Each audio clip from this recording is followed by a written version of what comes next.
Welcome back to Fox and Friends. First, 4:16 in the morning here on the East Coast. A Fox News alert for you. At least 21 people are now dead and hundreds arrested amid the Iranian protests as the Trump administration calls on the UN to take action. If the Iranian dictatorship's history is any guide, we can expect more outrageous abuses in the days to come. The UN must speak out. In the days ahead, we will be calling for an emergency session. We must not be silent. The people of Iran are crying out for freedom.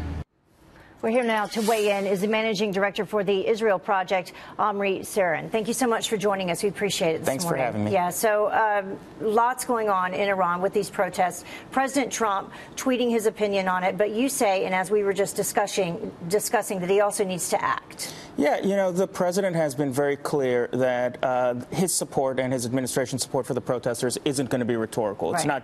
They are going to do something. And there's this weird debate developing right now where everyone is approving of the president's statements but telling him to stay out, or his critics are telling him to stay out. And the president has been very clear that his actions, that his words are going to be backed by actions. And now the question is, what is he going to do? And that's really what should he do? I mean, should he push for regime change? What should happen here? So for the first time in a long time, people are talking about how the fundamental problem in Iran is the regime. How we get to solving that problem is an open debate.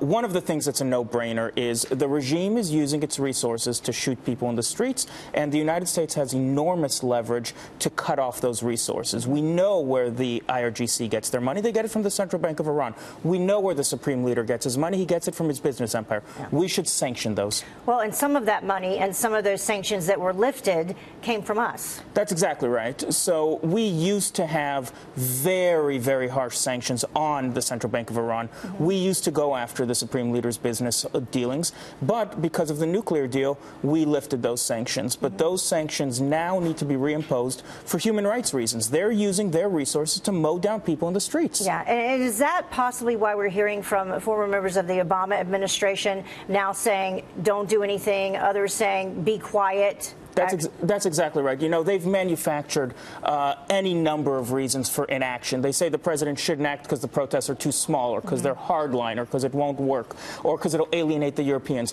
All of those are just excuses not to act because they know that the deal that they worked out has enabled a lot of these atrocities that we've been seeing. And as we take a look at these protesters, I mean, these protesters are different than back in 2009. That's absolutely right. These protesters are being driven by economic concerns. In 2009, it was much more political concerns, middle class. These protesters say, listen, billions of dollars have been coming into Iran since the nuclear deal, and we haven't seen any of that. And the reason we haven't seen that, the protesters say, is because the regime has been taking the money that they got and spending it in places like Syria and Lebanon and funding Hamas and Gaza. And the protesters are chanting, enough is enough. The regime is committed to spending its windfall overseas. We have to get rid of the regime.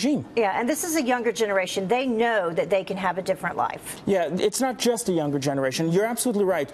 These people now know they can have a different life because cell phone penetration has increased by something like 40 times since 2009. So these people know they can have a different life. But really what is going on is you're seeing economically disadvantaged people saying, listen, billions have been flowing into this country since the nuclear deal, and we haven't seen any of it. All right. Thank you so much for joining us. We'll have you back because it looks like that this is not going to end anytime soon. Thank you. All right.